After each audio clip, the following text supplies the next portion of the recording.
She said she was on my side when my husband cheated.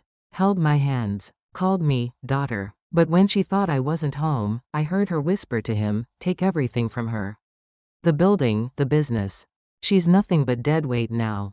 Divorce her and start fresh. That day, I planned my biggest revenge ever. Now I stand in my small Dallas kitchen as midnight leans against the walls. I watch Jay's suit jacket slip from my hands. I run an apron shop, and he manages projects downtown. But tonight his phone rings on my counter, again and again. I told you, he whispers from the hall, Mom says she won't suspect anything. She trusts us completely. He steps in, freezes when he sees me listening. I breathe once, slow, like someone preparing for a truth she already knows. Jay, I say, tell me why your mother asked you to sign my building. And why you both lied to my face. He looks at the floor. I look at the doorway he tried to close. Tell me why she hugged me while planning to destroy me. His silence says everything. A promise breaks quietly. A future tilts. And the person who loved first decides to speak last. A betrayal shaped like family. A choice sharp enough to end it. One truth whispered tonight turns everything forward. But they had no idea what was about to happen. The woman they called dead weight was about to show them exactly how much she was worth. Silent Ledger, stay tuned. It's coming soon. If you're hearing this story, tell me in the comments. Where in the world are you listening from? Before we begin today's story, please don't forget to subscribe and hit the like button. Now let's get started. The morning light filtered through kitchen blinds as Elena Torres wiped flour from her hands. 49 years had taught her to work quietly. The small dining room overflowed with shipping boxes. Each one held an apron or table runner from her online shop. A chipped coffee mug sat on the counter. Inside lay a folded paper. Social Security estimate. The numbers looked smaller than her dreams. But the envelope beside it mattered more. Her father's lawyer had sent it months ago. She still hadn't opened it. Elena touched the envelope. Her father's handwriting on old birthday cards flashed through her mind. He always signed them the same way. Love, Dad. Build something they can't take away. The front door clicked. Eric stepped inside. 51 years old. Project manager at a tech company downtown. His Bluetooth earpiece glowed blue against his temple. Hey, he said. His lips brushed her cheek. His eyes stayed on his phone screen. Elena smiled anyway. Marriage had taught her to smile anyway. Mom called, Eric continued. His thumb scrolled through messages. We're going over Sunday. She wants to see you. The word, wants, fell heavy between them. Ruth didn't want anything. Ruth commanded everything. Elena nodded. She turned back to her shipping labels. The printer hummed. Each label meant another small bill paid. Another day closer to independence. What's for dinner? Eric asked. Chicken, Elena said. Good. He walked toward the living room. The TV clicked on. Elena stared at the boxes around her. 23 orders today. Each apron sold for $18. After materials and shipping, she kept about $8 times 23 orders. The math felt like hope. But Sunday loomed ahead. Ruth's house smelled like mothballs and disappointment. The 74-year-old woman sat in her faded armchair. Medicare brochures covered the coffee table. Pill organizers stood in neat rows. Her kingdom of complaints. Elena, Ruth said. She didn't stand. Queens didn't rise for servants. Hello, Ruth. Elena set down a covered dish. Homemade cornbread. Still warm. Ruth lifted the lid. Steam escaped. She sniffed. Store-bought would have been faster. Eric settled onto the couch. Football filled the screen. His attention never wavered from the game. I gave my whole life to this home, Ruth announced. Her voice carried across the room. So my son could be something. Elena felt the words like ice water. She'd heard them before. Every Sunday. Every holiday. Every phone call. Your little shop, Ruth continued. Packing aprons like a teenager's side hustle. If you stayed home and took care of my son, he wouldn't be so tired. Elena's hands trembled slightly. She clasped them together. 23 orders. $8 each. Math like hope. Eric said nothing. The football crowd roared through the speakers. Family is what matters, Ruth declared. When you're old, that shop won't take care of you. Eric's job will. His 401k will. Elena thought about the envelope on her kitchen counter. The one she hadn't opened. Her father's legacy waiting in legal language. The drive home stretched through darkness. Taillights blurred in Alina's tired eyes. Eric scrolled his phone beside her. The blue light painted shadows on his face. You could have said something, Elena whispered. About what? Eric didn't look up. About your mother. About the things she says. Eric sighed. She's old. Just let her talk. Elena gripped the steering wheel tighter. The dashboard clock glowed. 9:30. She'd wake tomorrow at 6. Pack more orders. Smile anyway. At home, she sat at the kitchen table. The envelope waited, her father's handwriting on the corner. For my Elena. She opened it slowly. Legal papers, dense paragraphs. But 3 words jumped out. 4-unit building. Her breath caught. A small apartment complex in Fort Worth.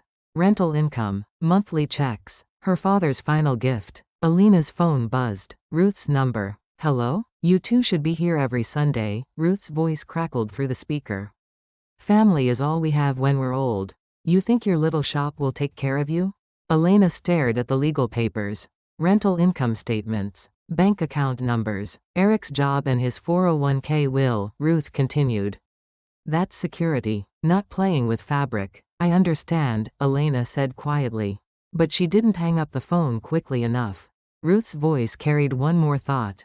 Sharp and clear. Make sure she knows her place. Elena set the phone down. The legal papers rustled under her fingers.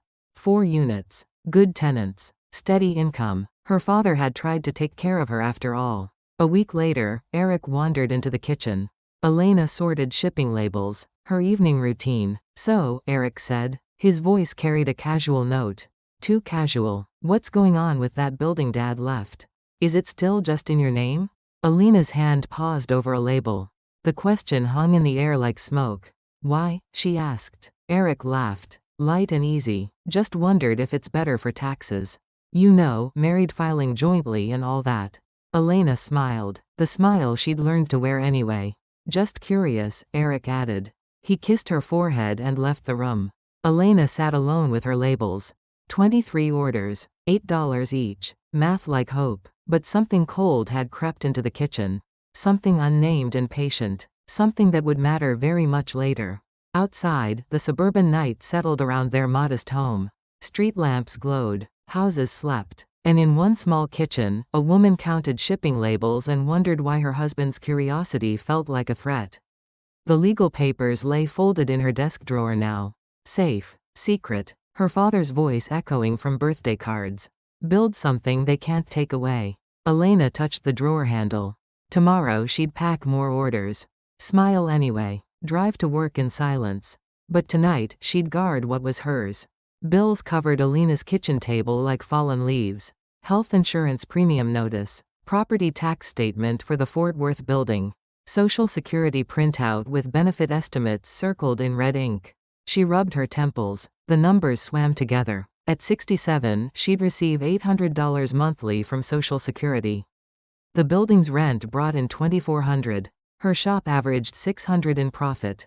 If something happens to me, she whispered to the empty kitchen, that building is the only thing between me and being Ruth. The phone rang. Ruth's number flashed on the screen. You're coming Sunday, Ruth announced. No greeting, no question. Bring those fancy cupcakes. The ones with the cream cheese. Elena glanced at her shipping deadline schedule. 40 orders due Monday. I have a lot of work. You work too much, Ruth cut her off. My son deserves a real home-cooked meal. Not leftover energy from your little hobby. Eric looked up from the couch. ESPN highlights flickered across his face. He turned up the volume. Elena's jaw tightened. I'll see what I can do.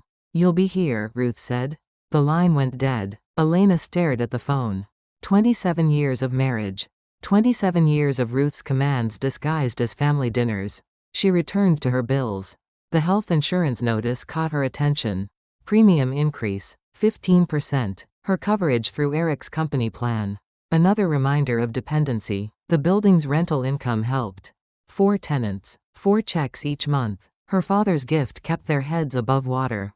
But barely. Elena opened her laptop. The building's separate bank account showed steady deposits. Good tenants. Reliable income. She'd never mixed this money with household expenses.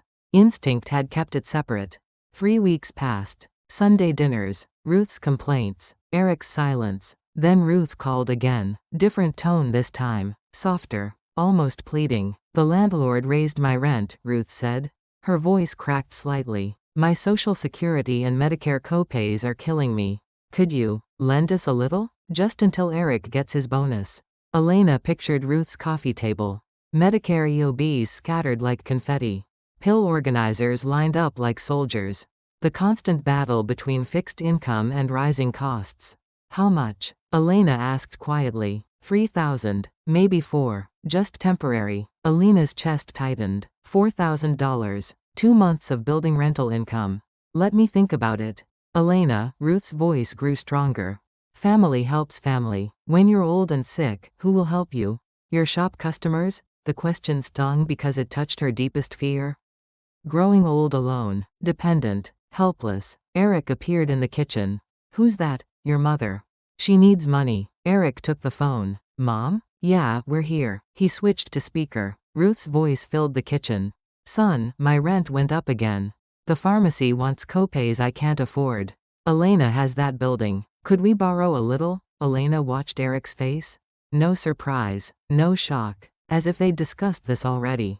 Babe, Eric said, turning to Elena. It's just temporary. We can use the rent from the building for a few months. Family first, right? Elena hesitated. If she said no, she'd be the greedy daughter-in-law. The one who hoarded money while an old woman suffered. It's a loan, Elena said finally. We write it down. Set a payment schedule. Of course, Ruth agreed quickly. Of course it's a loan. Eric smiled. You're the best, babe. But something in his smile felt wrong. Too quick. Too prepared. That night, Elena sat at her desk with a small notebook. She wrote, loans to Ruth, payback, across the cover. Her hand shook as she entered the first amount.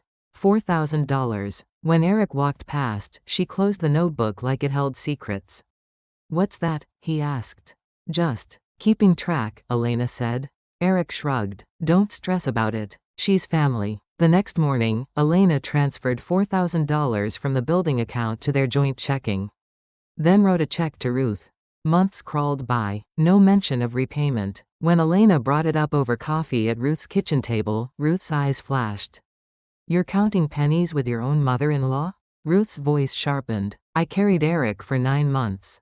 You think a few dollars compares to that sacrifice? Elena's cheeks burned. It's just that we agreed. I raised him to be the man you married, Ruth continued. Everything good about him came from me. You think your money built that? Eric sighed from the living room. Just let it go, Lena. You've got the building. You're fine. Elena stared at her coffee cup. The cream had curdled slightly. Like her hopes for repayment. At the same time, her body began changing. Irregular cycles. Bone-deep fatigue that sleep couldn't cure. Hot flashes that arrived without warning. The clinic smelled like disinfectant and fear. Under harsh fluorescent lights, the doctor explained test results with gentle professionalism. Early signs of PCOS, he said. Polycystic ovary syndrome. Common at your age. We need to manage stress carefully. Elena gripped the examination table. What does this mean? Your fertility may be affected. But overall health management is more important now. Elena nodded numbly. Children had always been a distant maybe. Now maybe became never. When she told Eric that evening, he froze. The remote slipped from his hand. So you're saying Mom might never get a grandchild? The question hit like a slap. Not concern for Elena's health. Worry about Ruth's disappointment. Eric called his mother that same night. Elena heard muffled conversation through the bedroom wall. 2 days later, Ruth stormed through their front door without knocking. A grocery bag of herbal teas clutched in her fist. You hid this from us? Ruth's voice echoed through the house. You trapped my son in a childless marriage? Elena stepped backward. The accusation hung in the air like smoke. I didn't trap anyone. 27 years, Ruth continued. 27 years and no grandchildren. Now I know why. Elena's throat closed. Heat flooded her cheeks. The shame felt physical, heavy. Ruth, please, don't. Ruth, please, me. I gave up my whole life for that boy. The least you could do is give me grandchildren. Eric emerged from the kitchen. Mom, calm down. Calm down? Your wife lied to us. Made us think there was hope. Elena fled to the bathroom. Locked the door. sat on the closed toilet seat and cried into her hands. Through the thin walls, she heard Eric's voice, soothing his mother, apologizing for Alina's condition, as if infertility were a character flaw she'd hidden on purpose. The conversation continued for an hour. Ruth's anger gradually replaced by planning. What doctors to see, what treatments to try, how to fix Alina's broken body. No one asked what Elena wanted. When Ruth finally left, Elena emerged from the bathroom. Eric sat at the kitchen table, his head in his hands. "She's just disappointed," he said without looking up. Elena nodded. Words felt too dangerous. She returned to her shipping labels. 28 orders today, $8 profit each. Math like hope, but smaller now, much smaller. The notebook labeled, "Loans to Ruth," sat in her desk drawer. $4,000. No repayment schedule, no acknowledgement of debt. Elena touched the drawer handle. Outside, suburban night settled around their house. Street lamps glowed. Other families lived their quiet dramas behind lit windows. In her small kitchen, Elena counted shipping labels and wondered when she'd stop being a wife and become a disappointment. Ruth's discovery about Alina's condition changed everything. The house grew colder. Sunday dinners became trials by silence. Eric started coming home later. His shirts smelled different. Not beer and exhaustion. Something sweeter. Expensive perfume mixed with hotel lobby air. "Client calls," he explained when Elena asked. "California time zones are killing us." Elena folded shipping boxes in silence. The sound of tape pulling from dispensers. The rustle of tissue paper. Her evening soundtrack while Eric disappeared into longer and longer work emergencies. Saturday mornings used to be theirs. Pancakes and packing orders together. Now Eric claimed urgent maintenance windows and left in pressed shirts.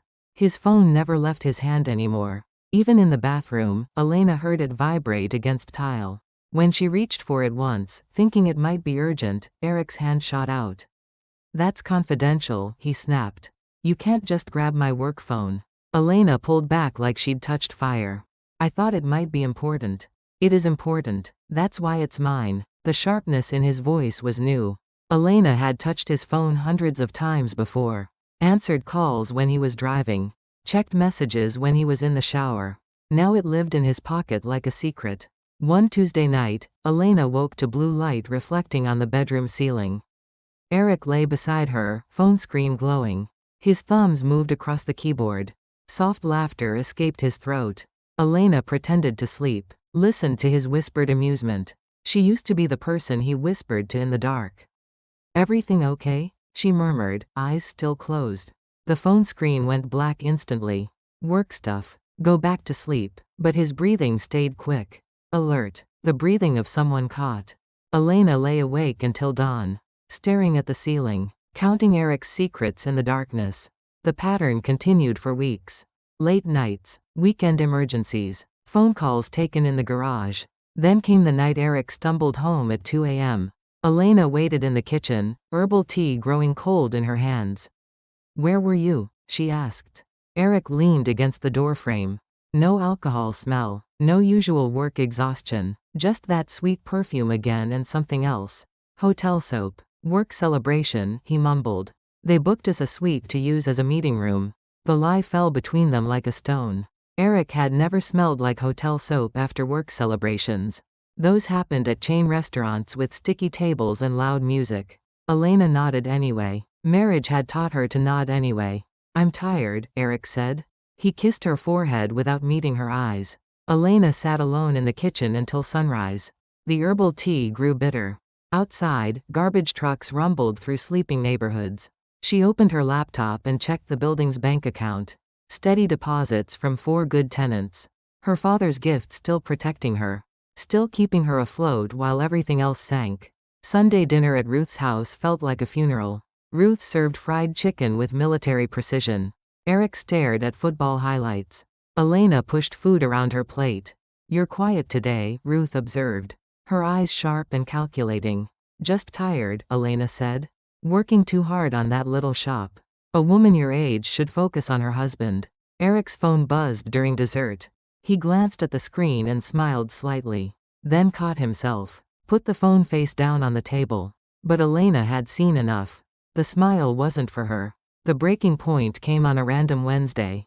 Eric lay unconscious on the couch after another late night. His phone sat on the coffee table, buzzing persistently. The caller ID said, Martin, tech lead.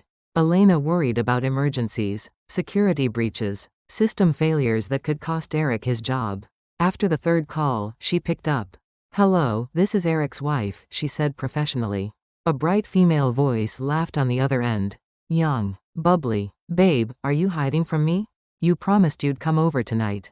Did your wife chain you to the couch? The words hit Elena like ice water. Her throat closed completely. The woman continued chattering. I made dinner. That pasta thing you like. And I got wine. The good stuff this time. Elena ended the call with trembling fingers. The phone slipped slightly in her grip. For a moment, the room spun. Eric's soft snoring, the hum of the refrigerator, the tick of their cheap wall clock. All sounds swelled into a roar. Elena walked to the bathroom, locked the door, sat on the toilet seat and stared at the wall. 27 years of marriage. 27 years of his mother's insults. 27 years of building a life together. Gone. All gone. She unlocked Eric's phone with the code she'd watched him type 1,000 times.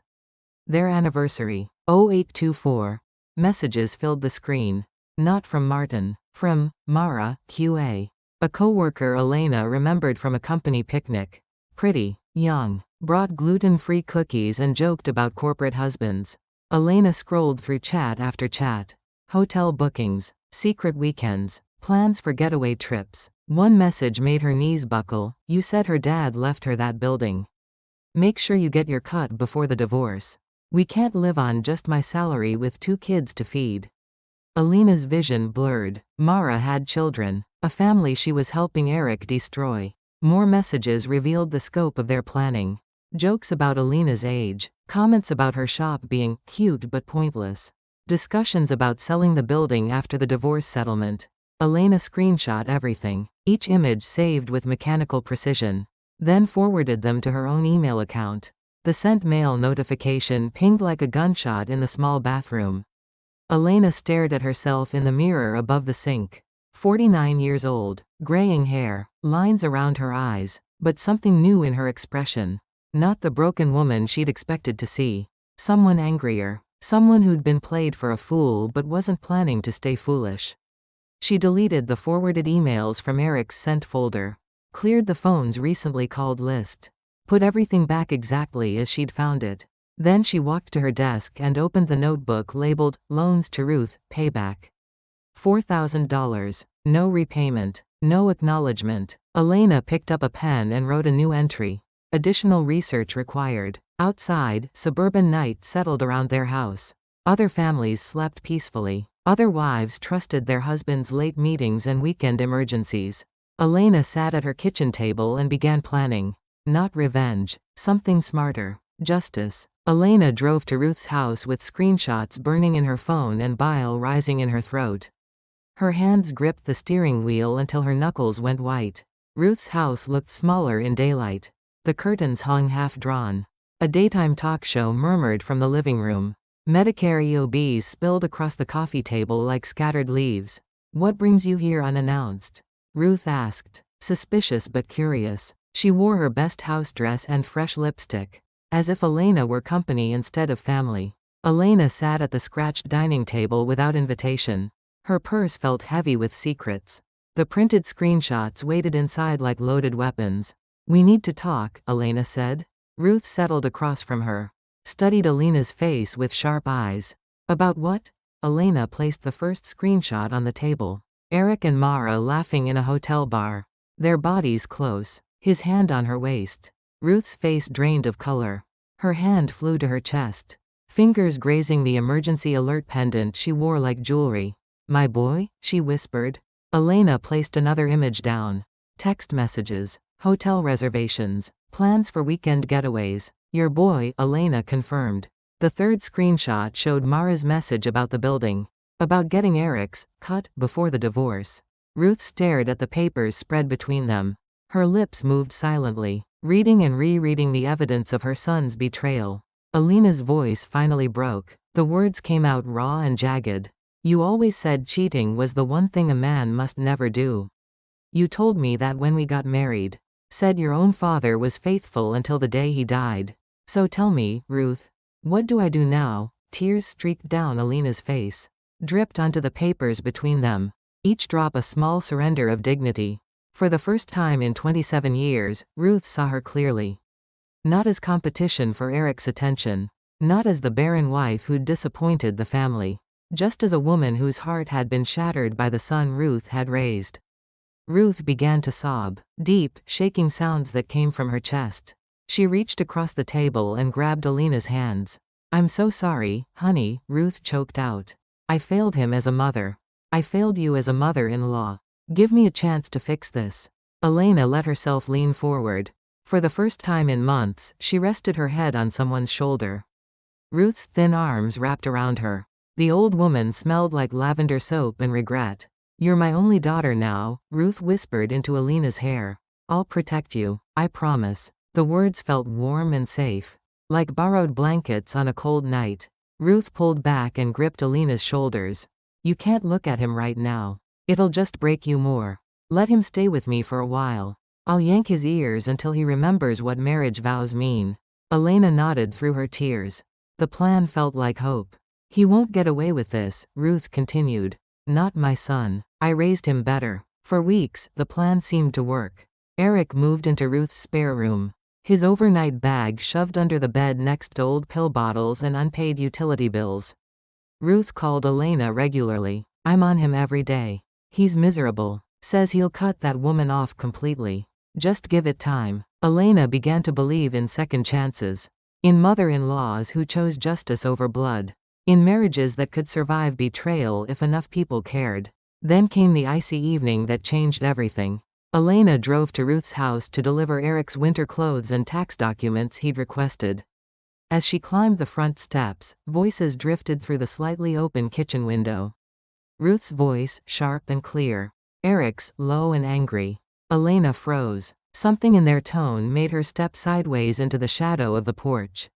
"You're too soft," Ruth said. "All these years living off your wife's building and side business.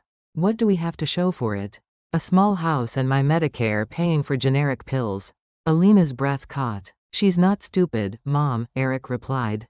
"That building is in her name only." Ruth snorted. "Then make her change it. Tell her you're having a breakdown. Need to help with finances for your mental health. Get your name on those accounts." Alina pressed her back against the house siding. The cold brick bit through her jacket. "We already got money out of her once," Ruth continued. $4,000 with no payback. You just need to finish the job. Squeeze what you can, then divorce her clean. Take the building, the business profits. Start fresh with that Mara girl." Alina fumbled for her phone. Hit the record button with shaking fingers. "She'll give me grandchildren," Ruth added. "Real ones. Not like that barren wife you're stuck with." Eric sighed. "I know, Mom. I just need her to trust me again first." "Trust is for fools," Ruth snapped. "Take what you can get. That building could set us up for life.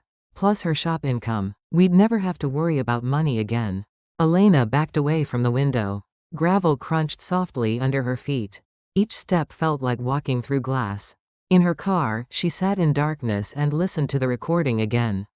Her mother-in-law's voice planning financial devastation. Her husband agreeing to steal her future. The sobbing came in waves. Deep, silent shaking that left her breathless. They hadn't just broken her heart. They'd planned to steal her survival. Alina drove home through blurred streetlights. In her small kitchen, she opened her laptop and searched for lawyers. The screen glowed blue in the darkness. Texas divorce attorney, older women, business owner, community property. The search results filled her screen like lifelines. Alina clicked the first link. Read about protective measures, asset preservation, evidence collection. Then she opened the notebook labeled Loans to Ruth, Payback, and wrote a new entry. War plans. Outside, suburban night wrapped around her house. Other families slept peacefully. Other wives trusted their husbands and in-laws. Alina sat at her kitchen table and began building her armor. Not for revenge, for protection, for survival. Alina sat in her car outside Ruth's house, hands trembling on the steering wheel. The recording played through her earbuds again. Ruth's voice plotting theft. Eric agreeing to financial devastation. She drove home through empty streets. At red lights, her reflection stared back from the side mirror. 49 years old, betrayed by everyone she'd trusted. But still breathing, still thinking, still able to fight. At home, Elena spread papers across her kitchen table. The building's rental agreements, bank statements, her business tax returns, evidence of everything they wanted to steal. She opened her laptop and typed carefully. Texas divorce lawyer, community property, older women. The search results offered hope. Law firms specializing in protecting assets. Articles about financial abuse in marriages. Stories of women who'd fought back and won. Elena bookmarked everything. Then she researched Ruth's claim tactics. Loan documentation. Verbal agreements versus written contracts. The $4,000 with no repayment schedule. Her phone buzzed. Eric's number. Hey, his voice sounded tired. Guilty. I miss you. Elena closed her eyes. I miss you too. The lie tasted bitter. I'm thinking about coming home soon, Eric continued. Mom's making me crazy. All her rules and opinions. Elena almost laughed. Ruth's rules about cleaning toilets and proper bedtimes. Meanwhile, they'd been planning to rob her blind. Take your time, Elena said gently. Work through whatever you need to work through. You're amazing, Eric said. Relief flooded his voice. I don't deserve you. At least that part was true. The next morning, Elena sat in a law office that smelled like leather chairs and old coffee. The lawyer, Sarah Chen, was probably 55. Gray-streaked hair and kind eyes behind wire rim glasses. I feel stupid, Elena admitted. She gripped a styrofoam cup of lukewarm coffee. I thought my husband was my retirement plan. Turns out I was his. Sarah smiled grimly. You're not stupid. You're being financially abused. There's a difference. Elena handed over everything. The screenshots of Eric and Mara. The hotel receipts from his email account. The recorded conversation between Ruth and Eric. The notebook documenting the unpaid loan. Sarah reviewed each piece of evidence with professional calm. This is more organized than half my paralegals. You've already started fighting back. Elena felt something loosen in her chest. Someone believed her. Someone understood. Here's what we're dealing with, Sarah explained. Marital property laws in Texas. Adultery as grounds for fault divorce. Dissipation of marital assets. The loan to Ruth can be documented as debt owed to the marital estate. The legal language washed over Elena like a foreign language. But the tone was clear. She had options. She had weapons. What about the building? Elena asked. Separate property. Your father left it to you alone. Eric has no claim unless you voluntarily add his name. Elena thought about Eric's casual questions. His interest in tax benefits of joint ownership. They want me to add his name, she said. Sarah nodded. Classic setup. Get the asset in both names, then divorce and claim half.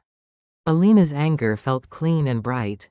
What do? We make them think their plan is working while we prepare for war. They devised a strategy. Elena would act receptive to Eric's reconciliation. Discuss adding his name to building ownership. Let him believe she was softening. Meanwhile, Sarah would quietly file for divorce. Prepare asset protection measures. Document the financial abuse pattern. One more thing, Sarah added. That recording is gold. Financial conspiracy between a husband and his mother. Juries hate that. Elena drove home feeling something she hadn't felt in months. Power. Control. The ability to fight back instead of just absorbing damage. Her phone rang as she pulled into her driveway. Eric's number. Hey babe, his voice was warm. Loving. The tone he used to use before Mara. I've been thinking, maybe I can help more with your business. Be a real partner. Elena smiled at herself in the rearview mirror. I'd like that. And maybe we should talk about that building. Joint ownership might be smart. Tax benefits and all. Maybe, Elena said carefully. Let me think about it. Take your time. I just want us to be a team again. Elena hung up and laughed. The sound surprised her. When had she last laughed? That evening, she sat at her kitchen table with shipping labels spread around her. 32 orders today, $8 profit each. But now the math felt different. Not desperate hope. Strategic planning. Elena opened her laptop and checked the building's bank account. Steady deposits from 4 good tenants. Her father's gift still protecting her. She thought about his birthday cards. Build something they can't take away. Elena touched her phone. The recording lived safely in her cloud storage now. backed up and encrypted. Ruth's voice, planning theft. Eric's voice, agreeing to betray his wife. They'd thought she was an easy mark. A lonely older woman who'd do anything to keep her family together. They'd forgotten that love doesn't mean letting people destroy you. Elena picked up her pen and wrote in the notebook. Not loans to Ruth, payback, anymore. Evidence collection, day 1. Outside, suburban night settled around her house. Street lamps glowed. Other families lived their quiet dramas. Elena packed shipping labels and planned her counterattack. Not revenge, justice. For herself, for her father's legacy, for every woman who'd been told to smile and take it. She was done taking it. Spring arrived with Eric's big news. A promotion to senior project manager. His voice crackled with excitement through the phone. They're throwing a celebration at the office Friday night, he said. I want you there. Mom too. I want my family to see this. Elena stared at the thick folder of legal documents on her kitchen counter. Divorce papers, asset protection orders, evidence compilations. Of course, she said warmly. I'm so proud of you. The lie came easier now. Practice made perfection. Eric's voice softened. I know things have been rough between us. But this promotion changes everything. Better salary, stock options. We can start over. Elena thought about Mara's texts. Plans to squeeze Elena dry, then start fresh with a younger woman. Children Eric could actually claim as his own. I can't wait, Elena said. Ruth called within minutes. Giddy and demanding. Our boy, moving up in the world, she crowed. Wear something nice, Elena. Everyone should see how lucky he is to have us. Elena looked down at her simple black dress. The same one she'd worn to her father's funeral. The day she'd promised herself she'd guard his legacy. I'll look my best, Elena promised. Ruth's voice sharpened slightly. And don't mention money troubles or business stress. Tonight's about Eric's success, not your little side projects. Elena touched the folder on her counter. Tonight's about Eric. Absolutely. Friday evening, Elena stood before her bedroom mirror. The black dress fit perfectly. Simple but elegant. Her mother's necklace caught the light. A small silver key her father had given her mother years ago. Elena fastened the clasp and studied her reflection. Not the broken wife she'd been months ago. Someone different. Someone who'd learned to fight back. She picked up a large manila envelope. Court seal stamped in blue ink across the corner. The tech company's lobby gleamed with glass walls and polished floors. A digital display congratulated Eric Turner, Senior Project Manager, in bold letters. Co-workers clustered around cocktail tables. Someone handed Ruth a bouquet of supermarket roses. She beamed at anyone who'd listen. He couldn't have done it without his mama, Ruth announced to a group of strangers. I sacrificed everything for that boy. Elena watched from across the room. Ruth's performance was flawless. The devoted mother. The proud family matriarch. Eric emerged from the elevator bank wearing his best suit. Color high in his cheeks. Genuine pride in his posture. He hugged Ruth first. Long and warm. Then turned to Elena with hesitation in his eyes. Thank you for coming, he said quietly. This means everything to me. Around them, cameras flashed. Someone had started recording video on their phone. The moment felt staged for social media. Elena smiled. The expression felt genuine for the first time in months. I brought you a promotion gift, she said. Her voice carried just enough that nearby conversations paused. Eric's eyes lit up. You didn't have to, Elena extended the manila envelope. I wanted to. Eric opened it expecting a card or maybe a small token. Instead, legal documents spilled into his hands. Divorce papers. A detailed complaint citing adultery. A demand for repayment of the loan to Ruth. His face drained of all color. What is this? Elena's voice remained calm and clear. It's the future you and your mother planned for me. I just moved up the timeline. Conversation stopped completely now, eyes fixed on the court documents in Eric's trembling hands. Elena, what are you doing? Ruth pushed through the crowd. Her roses forgotten on a nearby table. I'm saving myself, Elena replied simply. At that moment, the elevator dinged again. Mara stepped out carrying a laptop bag. She paused when she saw the gathering.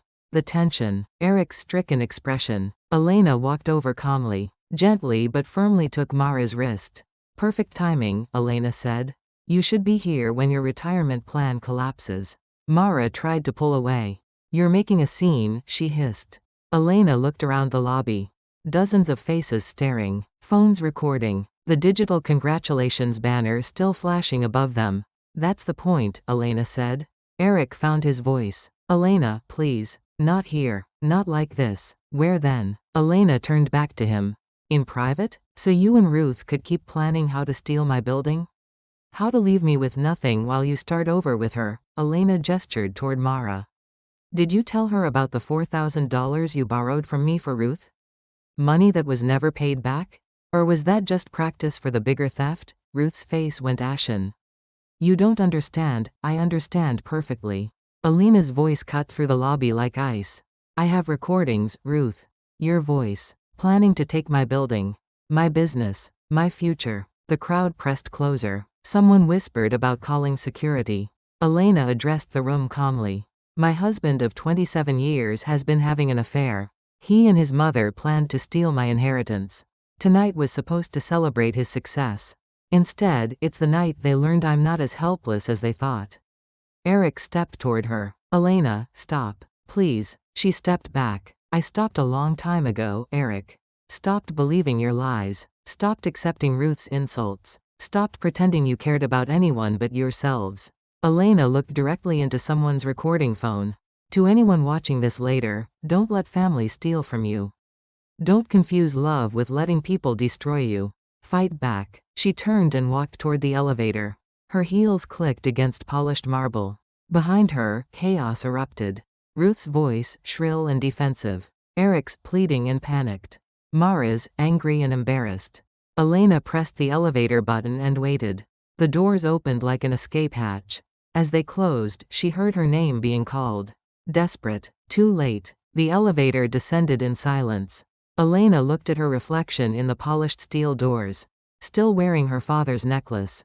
Still standing upright. Still breathing. In the parking garage, she sat in her car and called Sarah Chen. It's done, Elena said simply. How do you feel? Sarah asked. Elena considered the question. How did she feel? Free, she said finally. For the first time in years, I feel free. The lobby spectacle spread through Dallas's tech community like wildfire. By Monday morning, screenshots and video clips circulated through company Slack channels and LinkedIn posts. Our called Eric for an emergency meeting. The conference room smelled like stale coffee and corporate panic. Elena's lawyer had already sent formal notices about workplace harassment and improper relationships. We need to discuss recent events, the HR director said carefully. She wore a navy suit and the expression of someone handling explosives. Eric sat across from her, still pale from Friday's humiliation. It's a personal matter. Not when it involves two employees having an affair that's now public knowledge, she replied. Our code of conduct is very clear about workplace relationships. Ethics policies were mentioned. Professional standards. The company's reputation in the community. Mara received the same conversation in a different conference room. By Thursday, both their positions were under review pending investigation. Meanwhile, family court processed Elena's filing with efficient precision. Under fluorescent lights and the smell of industrial carpet, Elena sat beside Sarah Chen. Her hands folded around a small pill bottle she'd barely used. Eric occupied the opposite table with his attorney. A tired-looking man who specialized in damage control rather than victory. Ruth attended wearing her best church dress. She clutched a worn Bible and glared across the courtroom like an Old Testament prophet facing judgment. The judge listened as Sarah played the recorded conversation between Ruth and Eric. Their voices filled the courtroom with plans to steal Elena's building and business. Elena kept her eyes on the judge's face. Not on Ruth's trembling hands. Not on Eric's bowed head. When Mara's text messages were read aloud, urging Eric to squeeze her dry and get your cut before the divorce.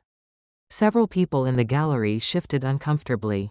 The judge asked if Elena had anything to say. She stood slowly. I built that business one apron at a time, Elena said. Her voice wavered but held steady. I thought I was building a family at the same time. Turns out I was the only one paying the cost.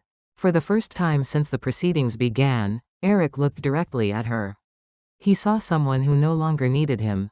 Someone who'd learned to protect herself. The court's ruling was decisive and thorough. Elena retained full ownership of the rental building and her business. Eric owed spousal support plus a significant portion of his retirement accounts.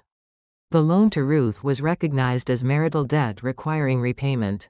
Judge Martinez noted Ruth's role in the conspiracy with sharp disapproval. "Ma'am, your participation in planning financial fraud against your daughter-in-law is deeply concerning. Consider this a warning." Ruth's Bible trembled in her grip. The civil case against Mara proceeded separately but swiftly. When her husband learned about the affair and financial planning, he filed his own motion for protective custody of their children. Mara's position at the tech company became untenable. The combination of ethics violations, public humiliation, and legal troubles made her radioactive to employers. She relocated to a smaller city where her name didn't trend on local social media. Her professional reputation remained in ashes. Eric's promotion was quietly revoked. HR cited conduct incompatible with leadership responsibilities.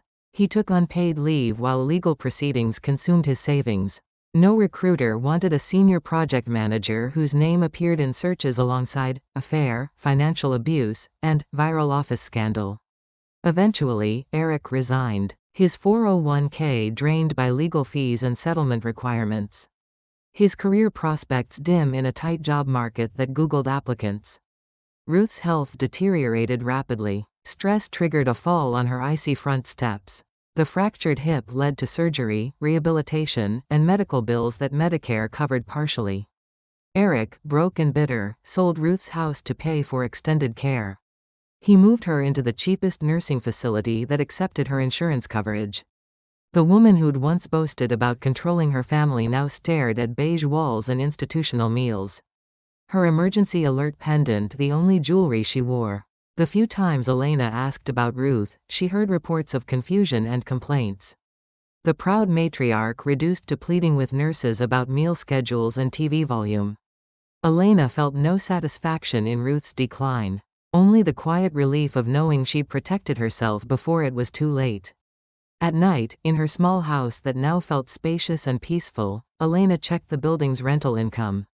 4 good tenants, steady deposits. Her father's gift still protecting her. She thought about his birthday card messages. Build something they can't take away. Elena had built more than he'd known.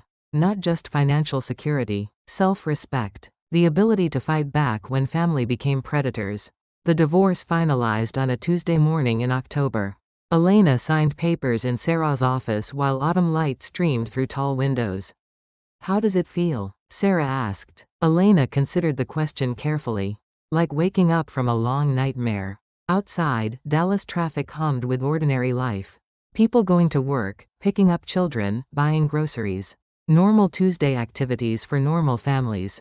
Elena drove home to pack orders for her growing business. 38 shipments today. The math no longer felt like desperate hope. It felt like foundation stones. Months flowed by like seasons changing.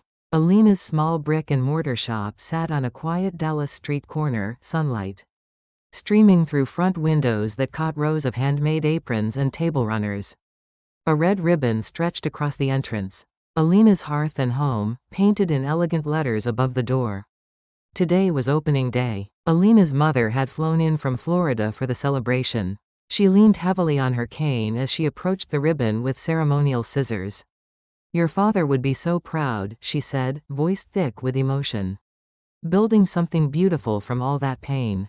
Elena smiled, thinking of the Fort Worth rental building now completely paid off. The mortgage on her own house shrinking with each month's payment. Her Social Security estimate no longer felt like a lifeline, more like a bonus. Customers wandered through the shop touching fabrics, reading hand-lettered signs about second chances and new beginnings.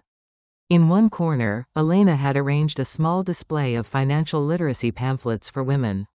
"Knowledge is power," she told visitors who asked about them, "especially when you're starting over." After the guests left and congratulations faded, Elena stood alone in her quiet store. She touched the edge of the counter where a small framed photo sat. Her younger self and her father at some long-ago family picnic. She thought about the woman she'd been a year ago, counting shipping labels like prayers, afraid to anger her husband or his mother, living small to avoid conflict. That woman felt like a stranger now. Elena walked to the back office where she kept volunteer schedules for the legal clinic. Twice monthly, she helped older women facing financial abuse. When a new client arrived with shaking hands and a stack of EOBs and bank statements, Elena recognized the fear. "I feel stupid for trusting him," the woman always whispered. Elena would reach across the table. "Trusting someone isn't stupid. Letting them keep hurting you would be. You're here. That's your first victory." Some women left stronger. Others returned to their situations, not ready to fight. Elena understood both choices. Change came when it came. Not a moment sooner. Eric occasionally sent brief emails. "Hope you're well. Trying to get back on my feet." Awkward attempts at connection that felt hollow and unnecessary. Elena rarely responded. When she did, it was with polite sentences about paperwork or logistics. The emotional conversations had ended in that courtroom. There was nothing left to discuss. Ruth's nursing home bills continued mounting. Elena heard updates through distant relatives. Stories of confusion and complaints. Requests for help that came with conditional apologies. "She says she wants to say she's sorry," a cousin reported. "But only if you'll help her get out of there." Elena listened quietly. "I hope someone there is kind to her." The conversation ended there. Elena owed Ruth nothing more than basic human compassion. Even that felt generous. On quiet evenings after closing the shop, Elena walked through her neighborhood. Tree-lined streets where children played and families gathered for barbecues. The ordinary life she'd always wanted. Her phone occasionally buzzed with business emails or tenant communications. Good news mostly. Steady income from reliable sources. Elena would sit on her front porch with herbal tea and financial statements spread across a small table. Not desperate calculations anymore. Planning. Investment strategies. Retirement projections that looked comfortable and secure. She thought about women like her mother's generation. Widows who'd depended entirely on husbands for financial security. Left helpless when those men died or abandoned them. Elena had escaped that trap. Built something sustainable and independent. Her father's gift had started the foundation, but she'd built the walls herself. The shop grew steadily through word of mouth and social media. Local newspapers ran features about women entrepreneurs who'd started over after 50. Elena's story, carefully edited, inspired others facing similar transitions. She hired her first employee in December. A divorced mother of two who needed flexible hours and understood the value of female solidarity. "We look out for each other here," Elena told her on the first day. "Business is just business, but this is about survival." Winter brought holiday orders and expanded inventory. Elena rented the space next door and added a small cafe corner.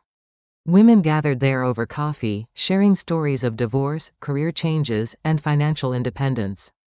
Elena listened to their conversations while arranging inventory. Stories of husbands who'd hidden assets. Mothers-in-law who'd undermined self-confidence. Financial abuse disguised as family loyalty.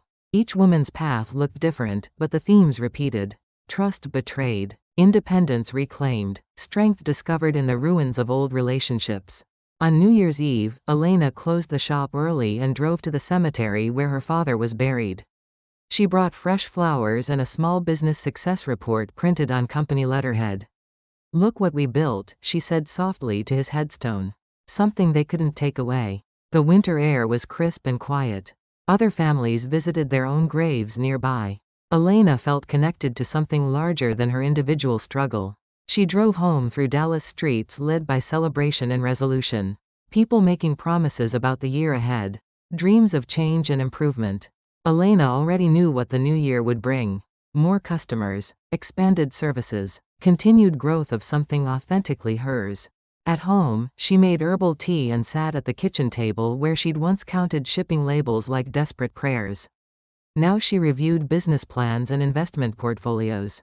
The math had changed completely. From survival to success. From dependence to independence. From fear to confidence. Elena touched her mother's necklace.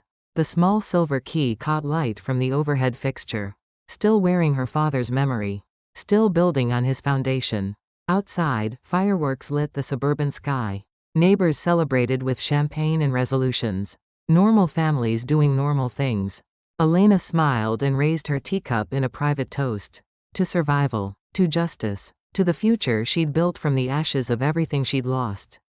Life doesn't end just because it breaks once. What falls apart can be the very place where we learn to stand again. If this story gave even a small moment of strength to someone out there, then everything I went through means something today. If this resonated with you, please like and subscribe, and share a piece of your own story in the comments below. Your words might become the seed of the next chapter we create together. Thank you for spending this time with